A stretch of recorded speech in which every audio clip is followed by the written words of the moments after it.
3 days before Christmas, my girlfriend came home and confidently told me, "My male best friend just went through a breakup. I promised him that I'd take him out to cheer him up, but you'll have to pay for it." I said, "Okay, fine." My heart completely shattered. I had arranged a whole party on Christmas Day just to propose to her. I canceled everything. Then when she reached the airport, she called me crying and screaming, saying things in such a way that I just hung up the phone. I'm 32. I work as a project manager for a mid-size construction firm in Denver. It's decent money, enough to live comfortably, save a little, and occasionally splurge on someone I care about. That someone was Amber. We'd been together for 3 years, met at a mutual friend's barbecue, hit it off immediately, moved in together after 18 months. She worked in marketing, always had her phone glued to her hand, always talking about campaigns and client meetings. I loved her energy. I loved how she'd come home exhausted, but still curl up next to me on the couch and talk about her day. I thought we were solid. I thought we were building something real. Looking back now, I realized I was seeing what I wanted to see. The signs were there. I just chose to ignore them because I was in love, or what I thought was love. Maybe it was just comfort. Maybe it was the fear of starting over. Whatever it was, it blinded me to the reality of who Amber really was. Update 1. It started small. Little things I brushed off because I trusted her. She'd mention her best friend Aaron constantly. Aaron this, Aaron that. Aaron's having a rough time at work. Aaron's thinking about getting a new apartment. Aaron's going through a breakup with his girlfriend of 2 years. At first, I tried to be understanding. I'd ask questions, show interest, be supportive. That's tough for him. I'd say, "Is he doing okay?" But the more she talked about him, the more something felt off. It wasn't just the frequency. It was the tone. The way her voice would soften when she said his name. The way she'd light up when her phone buzzed and it was him texting. I'll admit it annoyed me. But I'm not the jealous type. Or at least I didn't think I was. I figured if she had a male friend, fine. I had female friends. It's 2025. Adults can have platonic friendships. My coworker Sarah and I grab lunch sometimes. My college friend Jennifer and I text memes back and forth. It's normal. It's healthy. But this felt different. Then December 22nd happened. I was in the kitchen making dinner. Chicken stir-fry. Nothing fancy. Amber walked in, dropped her purse on the counter, and didn't even look at me when she said it. "Aaron just broke up with his girlfriend. He's really torn up about it. I told him I'd take him out this weekend to cheer him up. You'll need to cover it though. I'm a little tight this month." I froze. The spatula in my hand felt suddenly heavy. The vegetables were sizzling in the pan, but I couldn't hear them anymore. Everything went quiet. "Wait, what?" She finally looked at me, eyebrows raised like I was being slow. "Aaron, my best friend. I told you about him. He needs support right now, and I said I'd be there for him, and I'm paying for it." "Well, yeah. I just bought those boots I wanted, and I've got my credit card bill coming up. Plus, I need to get my nails done before Christmas. You don't mind, right?" The boots. $300 designer boots. She'd bought last week without asking. The nails she got done every 2 weeks like clockwork. And now she wanted me to fund her night out with another man. I stared at her. This woman I'd been planning to propose to in 3 days.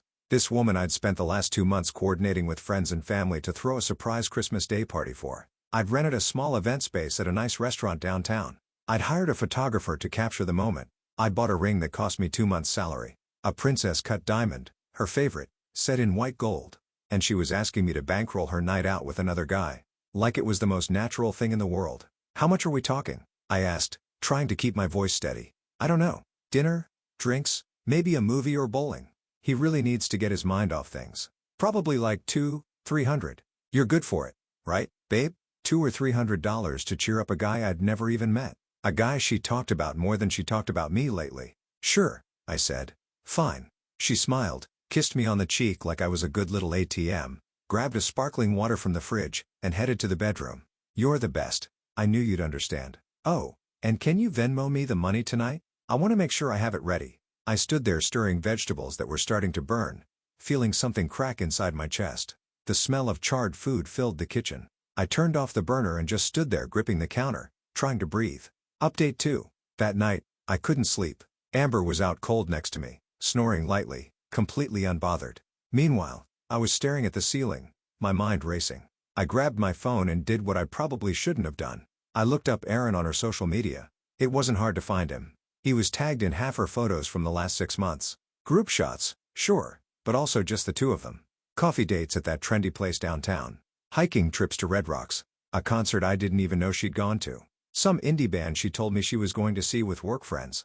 In every single photo, his arm was around her. In every single photo, they looked a little too comfortable, a little too close. And the comments, her friends commenting with fire emojis and cute and you too. I felt sick. I scrolled further back. September, August, July. He'd been in her life for at least 8 months, maybe longer. How had I not noticed? How had I been so blind? I checked her tag photos. There was one from Halloween. She told me she wasn't feeling well and stayed home that night. But there she was, dressed as a devil in a tight red dress, Aaron next to her dressed as an angel. The irony wasn't lost on me. I set my phone down and just breathed. In and out, in and out. The next morning, December 23rd, I called my buddy Vincent. He's known me since college, knew about the proposal, helped me pick out the ring. We'd spend hours at the jewelry store together while he gave me advice on cuts and clarity and all that stuff I knew nothing about. Then, I need to talk. Dude, isn't the party in 2 days? You nervous? Don't be nervous, man. She's going to say yes. I know it. I'm canceling it. Silence. Long, heavy silence. What? I told him everything.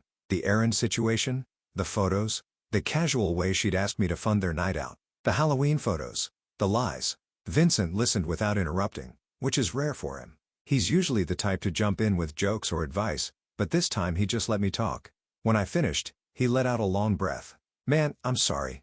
That's messed up. But yeah, cancel it. You can't propose to someone who's treating you like an ATM for another dude.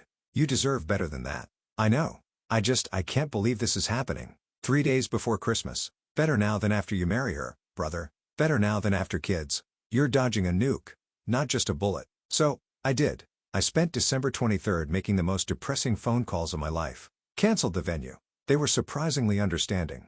Said they'd refund half since it was such short notice. Canceled the photographer. She was less understanding. Kept the deposit. Told our friends and family that the party was off. Made up some vague excuse about a scheduling conflict and last-minute work emergency. My mom was disappointed but didn't push. She said, "Whatever you need, honey. We'll do Christmas at home." My dad just said, "You'll figure it out, son. You always do." My sister was the only one who asked directly. "Did something happen with Amber?" "Yeah," I said, "but I can't talk about it right now." "Okay, I'm here when you're ready." I returned the ring that afternoon. The jeweler was sympathetic, an older guy named Phil, who'd been in the business for 30 years. He looked at me with these sad knowing eyes and said, "This happens more than you'd think, son. Better to know now." He gave me a full refund minus a restocking fee. I walked out of that store feeling empty. The money hit my account, but it felt hollow. That ring was supposed to represent my future. Now it was just numbers on a screen. Amber didn't notice any of it. She was too busy texting Aaron, planning their big night out. I could hear her in the bedroom, giggling at her phone, typing away. Each little laugh felt like a knife. Update 3. December 24th, Christmas Eve. I woke up to find Amber already awake, packing a small overnight bag in the bedroom. I stood in the doorway watching her fold clothes, toss in toiletries. Acting like this was completely normal. "Where are you going?" I asked, even though I already knew. "Aaron's flying out to see his family tomorrow morning, but he wanted to hang out tonight since he's so upset about the breakup. We're going to grab dinner at that steakhouse he likes. Maybe hit up a bar after, and then I might crash at his place. His couch is super comfortable. I've napped there before." That last sentence, "I've napped there before." She said it so casually, like it was nothing. Like she'd been going to his apartment regularly and I just didn't know or wasn't supposed to care. "You're staying over on Christmas Eve?" "Yeah. I mean, we'll probably be out late and I don't want to Uber across town at midnight. It's expensive and kind of sketchy." "It's fine. You trust me, right?" That question. You trust me, right? The weaponization of trust. The way people use it to shut down legitimate concerns. The way it makes you feel crazy for even asking. I didn't answer. She zipped up her bag, slung it over her shoulder, and walked over to kiss me. I turned my head slightly, so she got my cheek instead of my lips. She didn't seem to notice. Or maybe she did and just didn't care. "I'll be back tomorrow afternoon," she said, already heading toward the door. "We can do our Christmas thing then. Open presents, make dinner, the whole deal. I'll make it up to you. I promise." "Sure." She paused at the door, turned back. "Oh, did you VMO me that money? I had last night $300. Money I'd earned working overtime to save for our future. Money that was now funding whatever this was." "Yeah, it's in your account." "Perfect. You're seriously the best boyfriend ever. I love you." And then she left. The apartment was quiet. Impossibly quiet. I sat on the couch for a long time staring at the Christmas tree we decorated together 2 weeks ago. The lights blinked in the darkness. On, off, on, off. I bought her a necklace for Christmas. A delicate gold chain with a small diamond pendant. It was wrapped and under the tree. I wondered if I should return that, too. Around 9 p.m., I got a text from Vincent. "You holding up?" "Barely," I replied. "Want me to come over? I'll bring beer and we can watch Die Hard or something." "Nah, I'm good. Need to be alone right now." "Alright, but I'm a phone call away."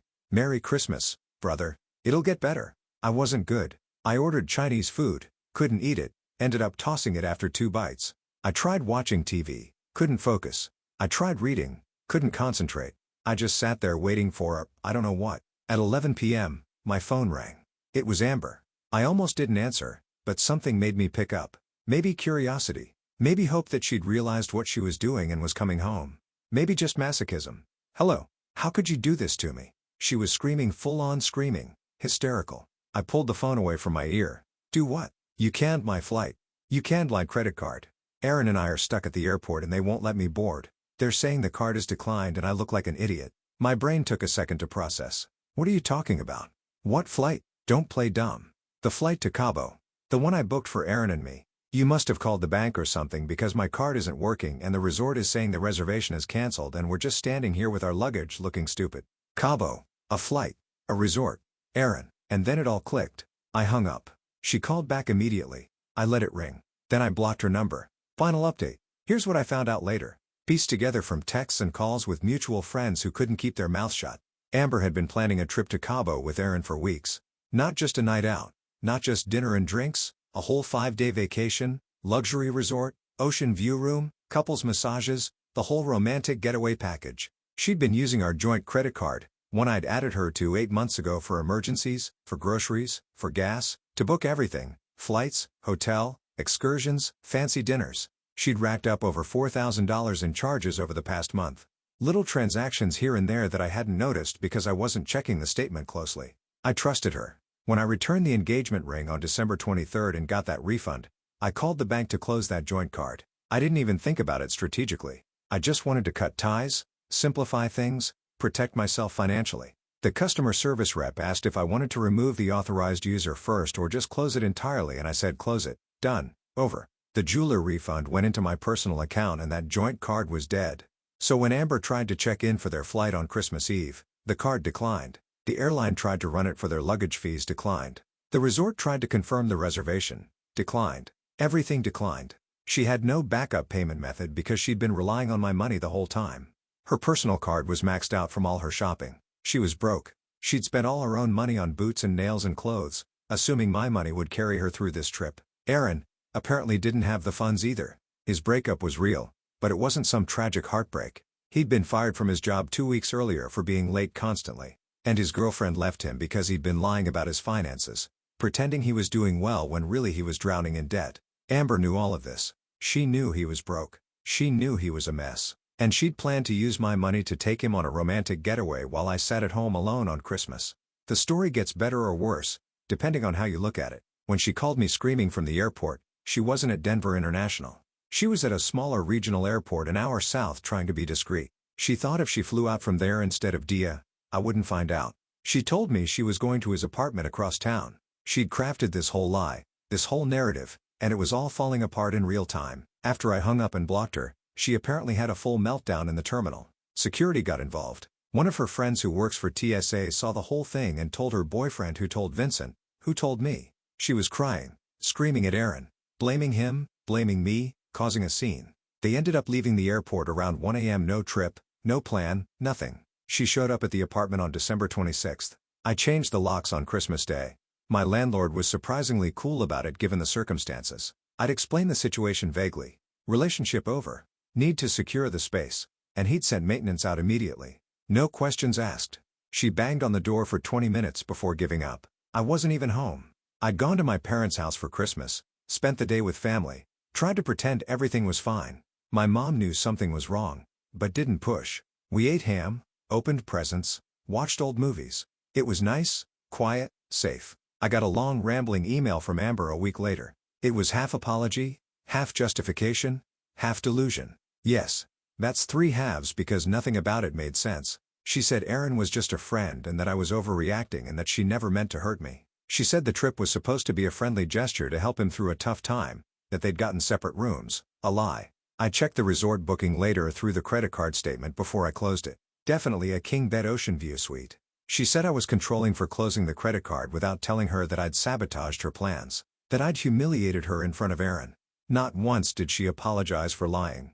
Not once did she acknowledge that using my money to fund a trip with another man was wrong. Not once did she take actual responsibility. I didn't respond. Vincent took me out for New Year's Eve. We went to this dive bar downtown, got drunk on cheap whiskey, watched the ball drop on a grainy TV above the bar. He reminded me that I dodged a bullet. Actually, he said I dodged a nuclear warhead. He wasn't wrong.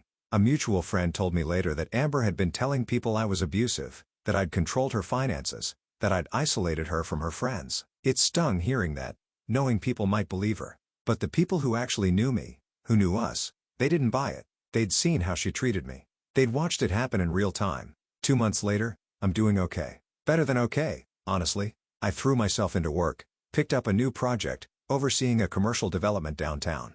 Long hours, good pay, keeps my mind busy. I've been hitting the gym more, seeing friends more, sleeping better. I meal prep on Sundays now. I read before bed. I started seeing a therapist just to process everything. Make sure I don't carry this baggage into whatever comes next. Amber moved in with Aaron from what I heard through the grapevine. Apparently, they're officially together now. She updated her relationship status on social media, posted photos of them together with captions about real love and finally being happy. I don't care. I really don't. I blocked her on everything. So I only know because people keep telling me thinking I want updates. I don't. The engagement ring fund is sitting in my savings account. $7,300 after the restocking fee. I'm not sure what I'll do with it yet. Maybe a down payment on a house. Maybe a trip somewhere I've always wanted to go. New Zealand, maybe. Or Iceland. Maybe nothing. It's just nice to know it's mine. That it represents my future, not hers. I think about that night sometimes. December 22nd. The way she said it so casually. Like I was just a wallet with a heartbeat. The way she didn't even consider how it would make me feel. The entitlement, the audacity. I think about how close I came to proposing to someone who saw me as a resource, not a partner. Someone who would have said yes to the ring, but meant yes to the bank account. And honestly, I'm grateful. Grateful it happened before I put a ring on her finger. Grateful I found out who she really was before it was too late. Grateful I didn't waste another 3 years or 10 or 20 on someone who didn't love me the way I deserved to be loved. Christmas will probably always sting a little now. I'll probably always remember where I was, what I was doing, when my world fell apart, but I'll take that over a lifetime with someone who didn't really love me. I'll take the pain of heartbreak over the slow death of being used. I'm okay now. I'm actually okay. Edit 1. A few people asked if I ever got a real apology. Not a real one. Just that rambling email where she tried to spin herself as the victim. No accountability. No genuine remorse. Edit 2. Aaron apparently got a new job in February. Good for him, I guess. I genuinely don't care. They deserve each other. Edit 3. For anyone wondering, I'm not dating right now. Just focusing on myself for a while. Working on being the kind of person I want to be, not the kind of person someone else needs me to be. Maybe that'll change. Maybe it won't. Right now, I'm just glad I'm not paying for someone else's vacation to Mexico.